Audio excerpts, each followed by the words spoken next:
Hi guys, हम पढ़ रहे हैं कंक्रीट टेक्नोलॉजी, जिसमें चैप्टर नंबर 2 आज पढ़ने वाले हैं। और चैप्टर नंबर 2 में हम क्या पढ़ने वाले हैं, फ्रेश कंक्रीट। ठीक है, कि फ्रेश कंक्रीट क्या होता है उसके बारे में हम थोड़ा बहुत जानेंगे। ठीक है, कि फ्रेश कंक्रीट क्या होता है। ठीक है, उसमें कौन कौन से टॉपिक को हम पढ़ने वाले हैं वो मैं बता देता हूँ कि कौन कौन से टॉपिक्स हैं जिसको हम अच्छे से समझने वाले हैं। ठीक है, तो वो उसमें का पहला जो टॉपिक है इंट्रोडक्शन। ठीक है, इंट्रोडक्शन उसके बारे में हम पढ़ने वाले हैं। इंट्रोडक्शन कि फ्रेश कंक्रीट एक्चुअली होता क्या है। ठीक है, किसको बोला जाता है फ्रेश कंक्रीट। फिर उसमें वर्केबिलिटी को हम पढ़ेंगे कि वर्केबिलिटी क्या होती है। ठीक है, वर्केबिलिटी। फिर segregation, what is segregation, bleeding. After that relation between workability and strength. Okay, relation between workability and strength. After that, water cement ratio, gel space ratio, admixture used to improve workability. It means कि which type of admixture used in concrete can change या improvement of workability. ठीक है, workability को भी explain किया जाएगा कि ताकि आपको पता चले कि वर्केबिलिटी होती क्या है। ठीक है, after that production of concrete. ठीक है, production of concrete it means total हमारा स्टार्टिंग से लेके और उसको हार्डन तक करने के प्रोसेस को बोला जाता है प्रोडक्शन ऑफ कंक्रीट। ठीक है, after that joints of concrete. ये सारा हम चैप्टर नंबर 2 में पढ़ने वाले हैं, तो स्टार्ट कर देते हैं। ठीक है, इंट्रोडक्शन। इंट्रोडक्शन क्या है कि इसकी जो फर्स्ट वाले चैप्टर को हमने स्टडी किया, तो क्या स्टडी किया, उस जो भी मटेरियल्स है फॉर कंक्रीट उसके बारे में स्टडी किया। In previous chapter we study the properties of different type of cement, properties of coarse and fine aggregate. Cement के बारे में हमने जाना। ठीक है, उसके बाद से coarse aggregate and fine aggregate, देखो कोर्स एंड फाइन एग्रीगेट के बारे में जाना।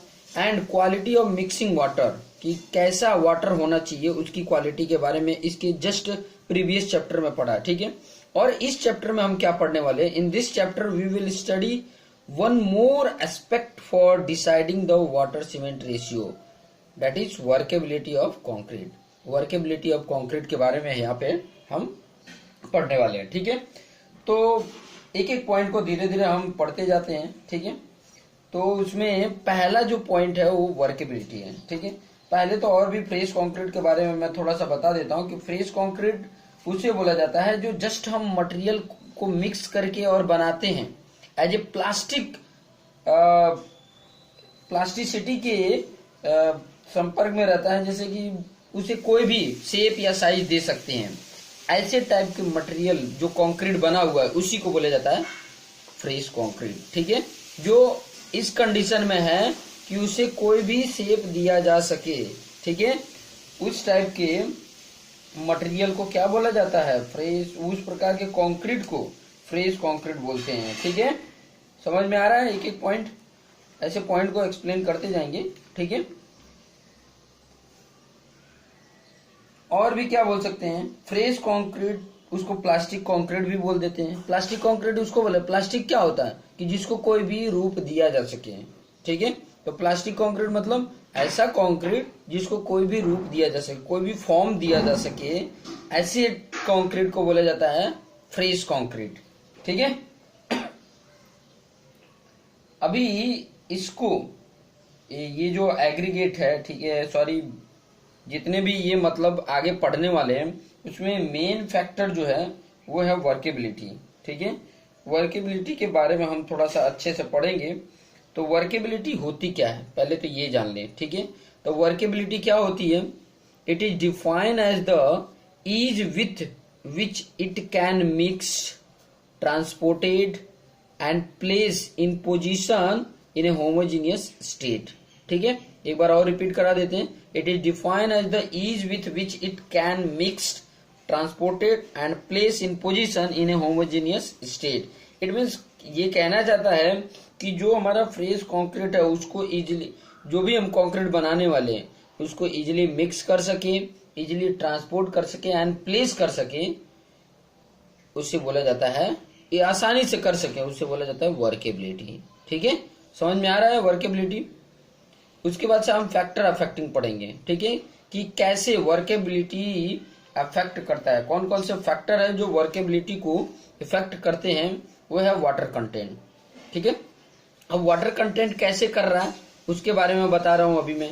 मिक्स प्रोपोर्शन है, साइज ऑफ एग्रीगेट है, शेप ऑफ एग्रीगेट है, सरफेस टेक्सचर ऑफ एग्रीगेट है, ग्रेडिंग ऑफ एग्रीगेट है, use of admixture, time and temperature. अब इसके बारे में थोड़ा सा मैं बताते जाता हूं, वो आपने ध्यान देना है कि कैसे ये फैक्टर अफेक्ट कर रहा है वर्केबिलिटी को, ठीक है।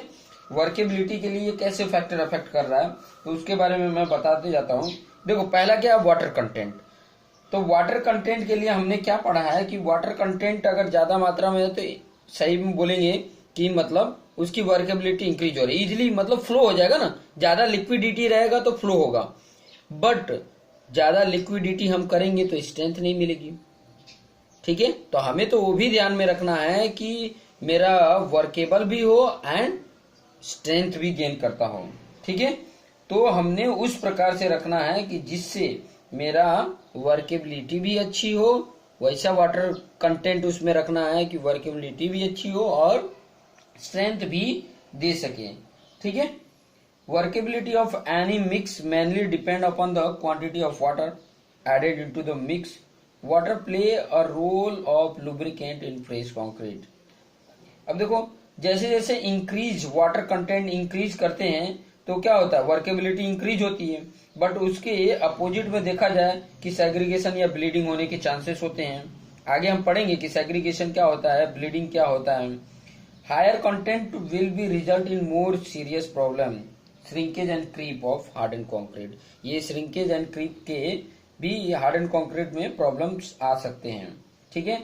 जैसे जैसे हम वाटर को इंक्रीज करते हैं तो क्या होता है, cement content in order to maintain the water cement ratio. हमें वाटर सीमेंट रेशियो को भी मेंटेन करना है ताकि हमें कंक्रीट का स्ट्रेंथ मिल सके, डिक्रीज ना हो, ठीक है। इसलिए ये वाटर कंटेंट भी एक फैक्टर है, ठीक है। उसके बाद से मिक्स प्रोपोर्शन, अगर प्रॉपर तरीके से मिक्स नहीं है तो वो क्या होगा, इजिली ट्रांसपोर्ट नहीं होगा, सेग्रीगेशन आ सकते हैं, ठीक है। तो वो भी एक प्रॉब्लम है। साइज ऑफ एग्रीगेट, अब देखो डिफरेंट डिफरेंट साइज, जितनी ज्यादा मात्रा में एग्रीगेट की अगर साइज कर देते हैं, साइज ऑफ एग्रीगेट, तो क्या होगा, वर्केबल तो ज्यादा हो जाएगा लेकिन उसमें क्या हो जाएगा, सेग्रीगेशन के प्रॉब्लम्स रहेंगे, अलग अलग हो जाएगा, हमारा सीमेंट पेस्ट अलग हो गया, एग्रीगेट पार्ट अलग हो जाएगा, तो वो इस तरह से फैक्टर अफेक्ट करता है। शेप ऑफ एग्रीगेट, अब देखो शेप ऑफ एग्रीगेट हमने एग्रीगेट इसके पहले चैप्टर में पढ़ा है कि शेप ऑफ एग्रीगेट के बारे में, कि एग्रीगेट के डिफरेंट इरेगुलर होता है, राउंडेड होता है,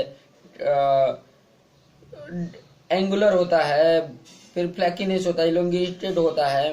तो इसमें सबसे बेटर कौन सा होता है वर्केबिलिटी के लिए, राउंडेड होता है। बट राउंडेड हम यूज करेंगे तो उसकी बॉन्डिंग प्रॉपर नहीं बनेगी, स्ट्रेंथ प्रॉपर नहीं मिलेगी।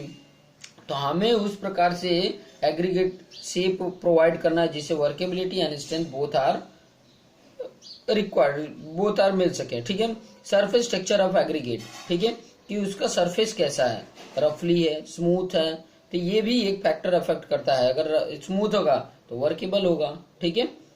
फिर ग्रेडिंग ऑफ एग्रीगेट, कि एग्रीगेट की ग्रेडिंग क्या है, पुअर ग्रेड है या वेल ग्रेडेड है, ठीक है, पुअर ग्रेडेड है या वेल ग्रेडेड है, उस तरीके से भी ये क्या करेगा ये वर्केबिलिटी को इफेक्ट करता है। जैसे वेल ग्रेडेड अगर एग्रीगेट है तो वो क्या करेगा, उसमें लिस्ट अमाउंट वॉइड्स देगा, बट टोटल जो वॉइड्स होगा वो कम होगा, ठीक है। और पेस्ट ज्यादा मतलब हमें देने पड़ेंगे, तो ज्यादा अगर बेटर ग्रेडिंग का है तो उसके लिए कम वॉइड्स होंगे और हायर वर्केबल होगा, ठीक है। तो ये हो जाता है। फिर यूज ऑफ एडमिक्सर आ जाता है, कि जैसे प्लास्टिसाइजर है, सुपर प्लास्टिसाइजर है, ये क्या कर देते हैं, वर्केबिलिटी को इम्प्रूव कर देते हैं, ठीक है, उसको एकदम लुब्रिकेंट बना देते हैं, फ्लूडिडिटी बढ़ा देते हैं, ठीक है, जिससे कि वो इजिली फ्लो हो सके। बट उसमें ऐसा नहीं कि वाटर कंटेंट बढ़ जाता है, वो ऐसा मटेरियल हो देता है जो इसको एकदम स्मूथ बना देता है, ठीक है। तो ये जो एडमिक्सर है वो प्लास्टिसाइजर, सुपर प्लास्टिसाइजर है, ठीक है। या तो ऐसे फाइन ग्लेजी पार्टिकल हो जाते हैं, पोजेलेनिक मटेरियल, ये सारे मटेरियल क्या कर देते हैं, लुब्रिकेटिंग इफेक्ट और इम्प्रूव वर्केबिलिटी करते हैं। फिर टाइम, अभी देखो फ्रेश कंक्रीट हमने बनाया, ज्यादा टाइम तक रख दिए तो फिर बाद में क्या हो जाएगा, सेट होना स्टार्ट हो जाएगा। सेट हो गया तो फिर बाद में हम जहां पे शेप देना है वो शेप नहीं दे पाएंगे, ठीक है। तो वो भी हमें ध्यान रखना है कि हमें कितने मिनट में हमें जो प्लेस जहां पे प्लेस करना है उस प्लेस तक प्लेसिंग कर सकें, ठीक है। उसके बाद से टेम्परेचर, तो टेम्परेचर भी ऐसो टेम्परेचर अभी देखिए ज्यादा टाइम तक अगर अब जैसे टेम्परेचर बढ़ते जाता है तो उसका क्या होगा, हमारा फ्रेश कंक्रीट सेट होना स्टार्ट हो जाएगा, हार्ड होने लगेगा, ठीक है। तो वो टेम्परेचर भी मायने रखता है कि कैसा टेम्परेचर है। अगर ज्यादा टेम्परेचर होगा तो हमारा क्या हो जाएगा कि वर्केबिलिटी अच्छी नहीं, वर्केबिलिटी क्या होगी हमारी, इम्प्रूव नहीं हो पाएगी, क्योंकि रिड्यूस हो जाएगी वर्केबिलिटी। हमको जहां पे प्लेस करना है उससे पहले ही वो क्या हो जाएगी, हार्ड हो जाएगी। तो वो पॉइंट को भी हमें ध्यान में रखना है, ठीक है। तो ये सब थे फैक्टर अफेक्टिंग ऑफ वर्केबिलिटी। इसके बाद हम पढ़ने वाले हैं मेजरमेंट ऑफ वर्केबिलिटी। तो वीडियो को देखते रहिए, सब्सक्राइब करिए, बेल आइकन पर क्लिक करिए ताकि अपडेटेड वीडियो आप तक पहुंचते रहे। So thank you for watching this video.